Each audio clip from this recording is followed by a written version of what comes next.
الحمد لله نحمده ونستعينه ونستغفره وأشهد أن لا إله إلا الله وحده لا شريك له وأشهد أن محمدًا عبده ورسوله صلى الله عليه وعلى آله وسلم. يا أيها الذين آمنوا اتقوا الله حق تقاته ولا تموتن إلا وأنتم مسلمون. يا أيها الناس اتقوا ربكم الذي خلقكم من نفس واحدة وخلق منها زوجها وبث منهما رجالا كثيرا ونساء واتقوا الله الذي تساءلون به والأرحام إن الله كان عليكم رقيبا. يا أيها الذين آمنوا اتقوا الله وقولوا قولا سديدا يصلح لكم أعمالكم ويغفر لكم ذنوبكم ومن يطع الله ورسوله فقد فاز فوزا عظيما. أما بعد فإن خير الحديث كتاب الله وخير الهدي هدي محمد صلى الله عليه وعلى آله وسلم. شر الأمور محدثاتها وكل محدثة بدعة وكل بدعة ضلالة وكل ضلالة في النار. أيها الناس، إن المتأمل في كتاب الله عز وجل وسنة رسوله صلى الله عليه وعلى آله وسلم يجد حديثا مطولا في موضوع الاتباع، ويلفت نظره أن ذكر الاتباع في الكتاب والسنة يختلف باختلاف نوعية هذا الاتباع، فمنه المحمود الممدوح المرضي، ومنه المذموم المحذر منه في كتاب الله عز وجل وعلى سنة رسوله صلى الله عليه وعلى آله وسلم. أما الاتباع المحمود فخلاصته أنه ما كان قائما على اتباع كتاب الله عز وجل. يقول الله سبحانه وتعالى في كتابه: وهذا قرآن أنزلناه مبارك فاتبعوه. واتباع سنة رسوله صلى الله عليه وعلى آله وسلم. يقول الله عز وجل: قل إن كنتم تحبون الله فاتبعوني يحببكم الله. ولزوم جماعة المسلمين. يقول الله عز وجل: ومن يشاقق الرسول من بعد ما تبين له الهدى ويتبع غير سبيل المؤمنين نوليه ما تولى ونصله جهنم وساءت مصيره. أما الاتباع المذموم فأشكال وألوان. أخبرنا الله عز وجل بمآله وبخطره. يقول الله عز وجل: إذ تبرأ الذين اتبعوا من الذين اتبعوا ورأوا العذاب وتقطعت بهم الأسباب. أخبرنا الله عز وجل أن كل من اتبع غير كتاب الله وسنة رسوله وسبيل المؤمنين فسوف يقول يوم القيامة مثل ما قال هؤلاء: لو أن لنا كرة فنتبرأ منهم كما تبرأوا منا. ومن أنواع هذا الاتباع المذموم اتباع الشيطان. يقول الله عز وجل: يا أيها الذين آمنوا لا تتبعوا خطوات الشيطان ومن يتبع خطوات الشيطان فإنه يأمر بالفحشاء والمنكر. قال العلماء: خطوات الشيطان هي كل معصية سواء بالقلب أو اللسان أو الجوارح، فكل من عصى الله عز وجل فقد اتبع الشيطان في معصيته تلك.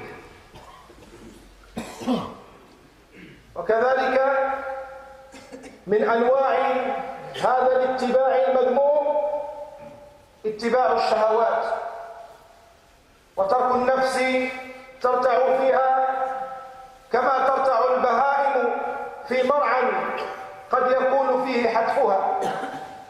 نعم، إن في النفس ميولا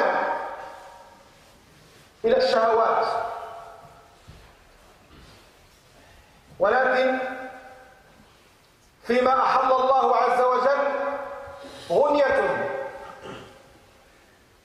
عن ما حرمه سبحانه وتعالى، وفي الطيبات كفاية عن الخبائث. وقد حذرنا الله عز وجل من سلك هذا المسلك الوخيم، فقال سبحانه: فخلف من بعدهم خلف أضاعوا الصلاة واتبعوا الشهوات فسوف يلقون غيا. ومن هذا الاتباع المذموم اتباع الهوى، فمهما بلغ علمك ومهما سما قدرك فاحذر أن تتبع الهوى فيضلك عن سبيل الله. واسمع إلى رب العزة يخاطب نبيا من الأنبياء قائلا: يا داود إنا جعلناك خليفة في الأرض فاحكم بين الناس بالحق ولا تتبع الهوى فيضلك عن سبيل الله.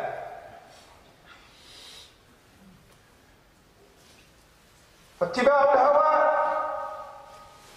لا ينفع معه علم غزير،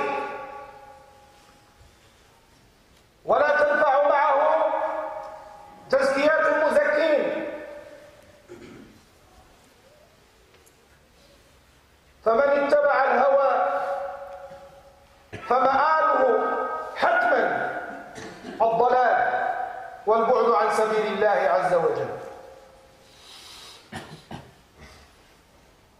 ومن الاتباع المذموم كذلك اتباع آراء الآباء وسنن الأجداد إذا كانت مخالفة لشرع الله عز وجل، وهذا مسلك خطير حذرنا الله عز وجل منه في كتابه. قال سبحانه وتعالى: وإذا قيل لهم اتبعوا ما أنزل الله قالوا بل نتبع ما ألفينا عليه آباءنا. فهؤلاء تركوا اتباع كتاب الله عز وجل، تركوا اتباع الحق الذي أنزله الله عز وجل، وآثروا اتباع عادات آبائهم وسنن أجدادهم فهلكوا. والاتباع المذموم لا ينحصر في الأفراد، بل قد يكون على مستوى الجماعات بل والأمم. والله عز وجل يقول: ولن ترضى عنك اليهود ولا النصارى حتى تتبع ملتهم ولئن اتبعت أهواءهم من بعد ما جاءك من العلم إنك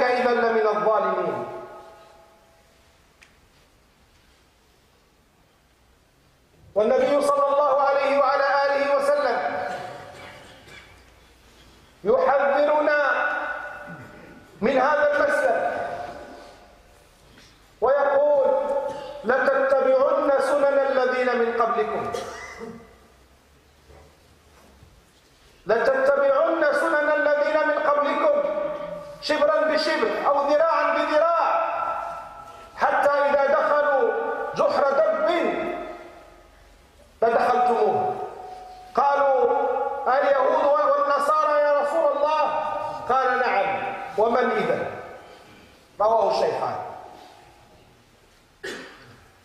فالاتباع إذن ليس منحصرا في الأفراد والحذر منه ليس منحصرا في الأفراد، إنما علينا أو على كل فرد منا أن يحذر هذا الاتباع المذموم في كل أنواعه وأشكاله لأن مآله واحد، وأن نحذره كذلك كأمة في كل أنواعه وأشكاله وميادينه لأن عاقبته كذلك وخيمة.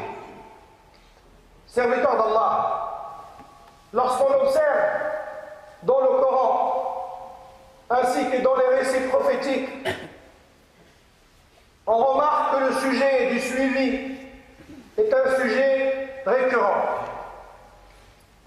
Et on remarque aussi que le suivi dans le Coran ainsi que dans la Sunna, il est parfois un suivi qui est loué et recommandé, et dans d'autres endroits du Coran, on trouve que ce suivi-là est un suivi qui est interdit et contre lequel Allah ainsi que son prophète nous met en garde. Quant au suivi louable, le suivi que chacun de nous doit réaliser, c'est le suivi du Coran et des enseignements du Coran. Allah Azza wa Jal dit ce qui signifie et voici un Coran béni que nous avons descendu.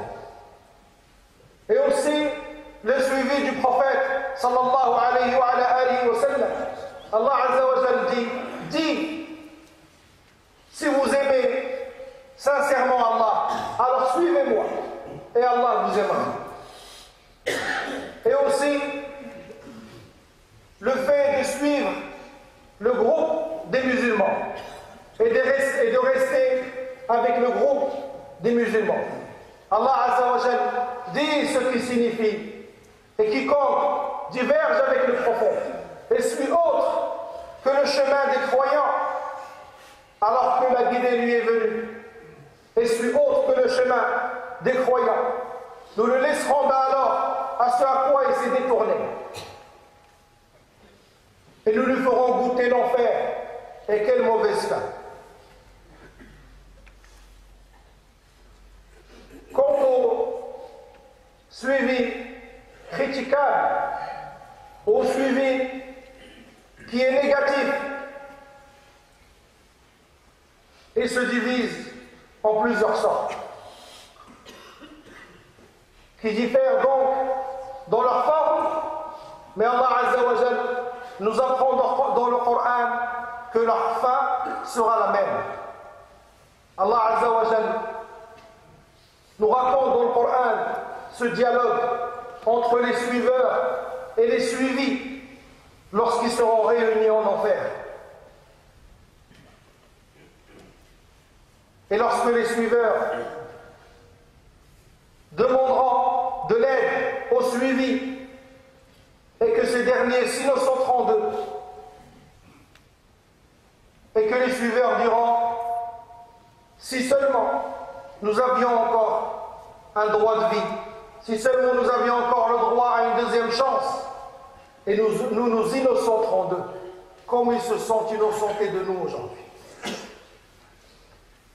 Donc ce suivi là, ce genre de suivi là, malgré sa diversité, sa fin est exactement la même. Et on doit s'éloigner de chacune des sortes de ce suivi. La première est le suivi du shaitan. Oui, on peut suivre le shaitan sans s'en rendre compte, ou sans avoir à l'esprit que ce qu'on est en train de faire et de commettre comme acte, c'est un suivi du shaitan. Allah Azza wa Jal dit: ô vous qui avez cru, ne suivez pas les pas de shaitan, car ceux qui suivent les pas du shaitan, qu'ils sachent que le shaitan ordonne la turpitude et le blâmage. Les savants ont dit: les pas du shaitan,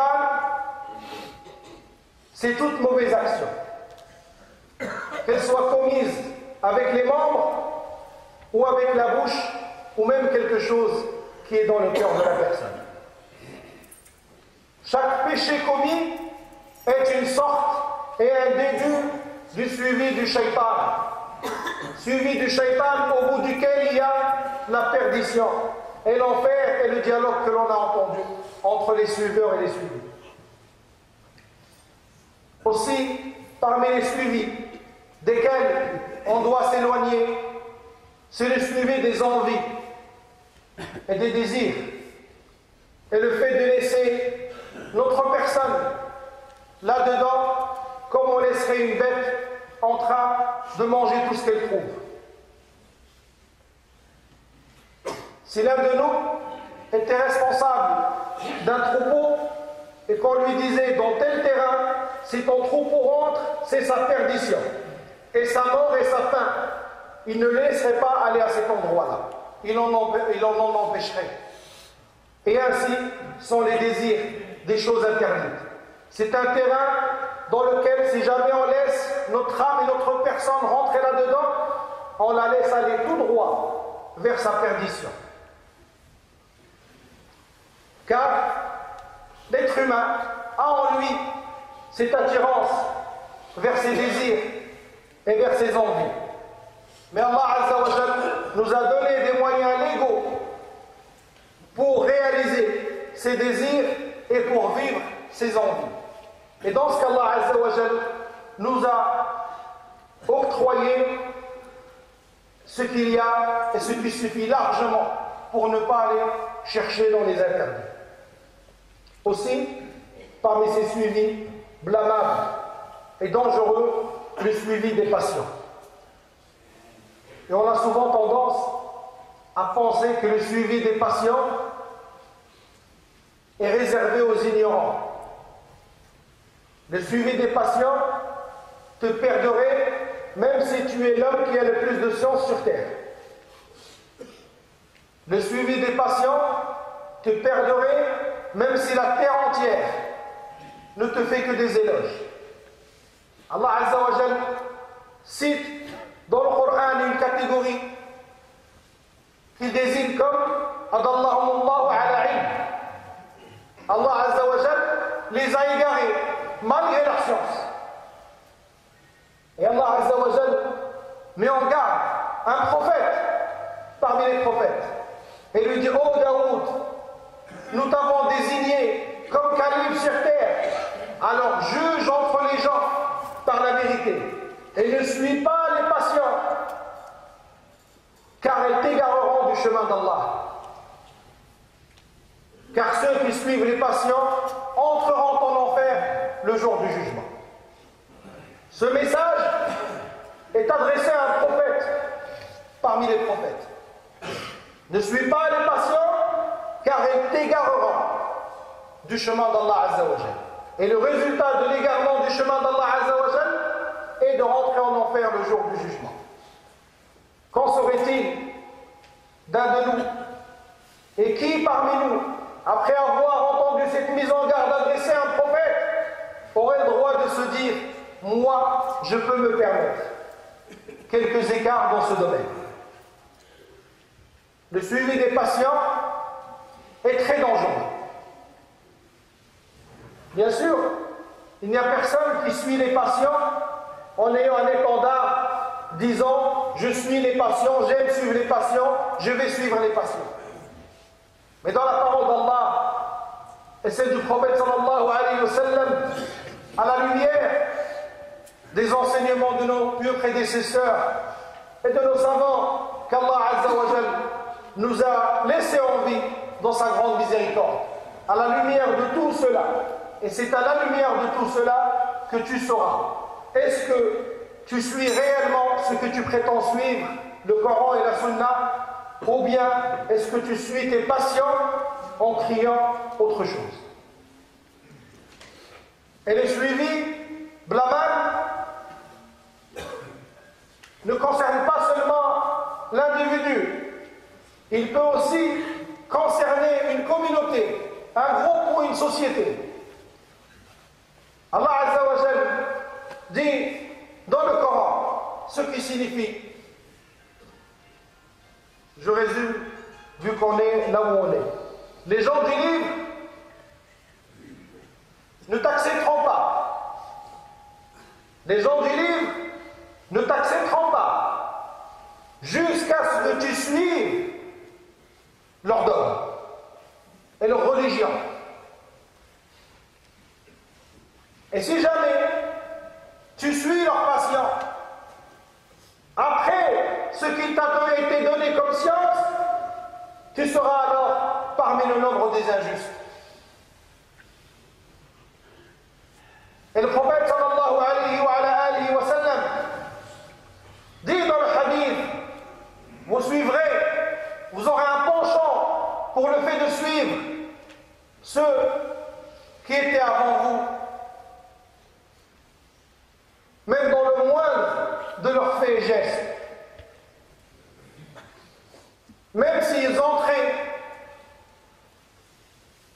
dans une grotte ou bien un endroit où se cache un animal, vous y rentrerez derrière eux.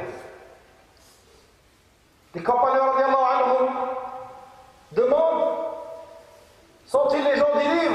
Ya Rasulallah, il dit, et qui est-ce alors si ce n'est pas eux? Donc le suivi blâmable, c'est quelque chose à laquelle on doit faire attention en tant que communauté, en tant que groupe, en tant que société, en tant que famille et aussi en tant qu'individu. أقول قولي هذا وأستغفر الله لي ولكم فاستغفروه إنه هو الغفور الرحيم.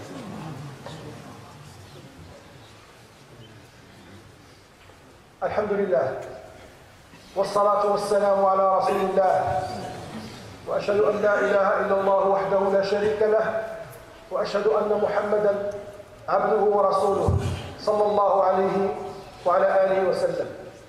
وأما الخلاص من هذا الاتباع المذموم في شتى أنواعه وأشكاله فباتباع وصية رسول الله صلى الله عليه وعلى آله وسلم كما جاء في الترمذي وعند غيره من حديث العرباض رضي الله عنه أن رسول الله صلى الله عليه وعلى آله وسلم قال أوصيكم وصية رسول الله صلى الله عليه وعلى آله وسلم كأنه تركها لك باسمك ورسمك موجهة لك فاقرأها. أوصيك بتقوى الله عز وجل والسمع والطاعة وإن تأمر عليكم عبد فإنه من يعش منكم فسيرى اختلافا كثيرا فعليكم بسنتي وسنة الخلفاء الراشدين المهديين عضوا عليها بالنواجذ وإياكم ومحدثات الأمور فإن كل بدعة ضلالة.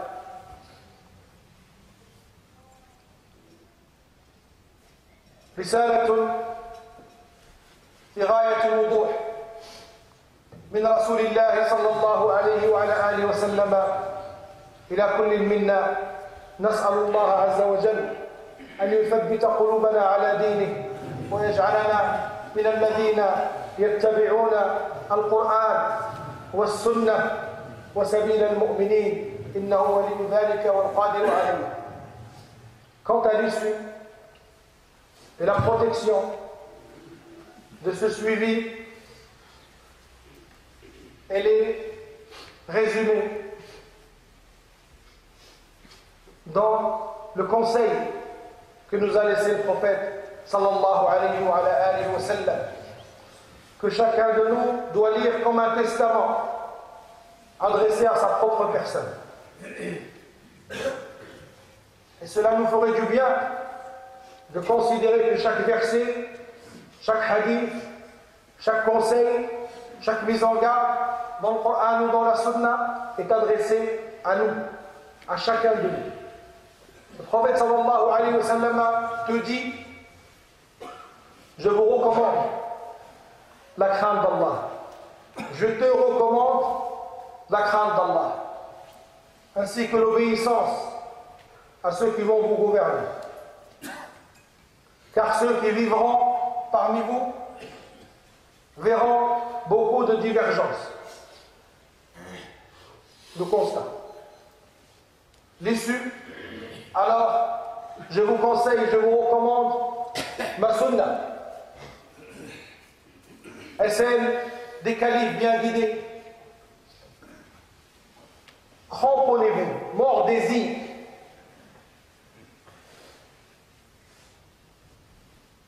Très fort. Cramponnez-vous à ma sunna et à celle des califes guidés.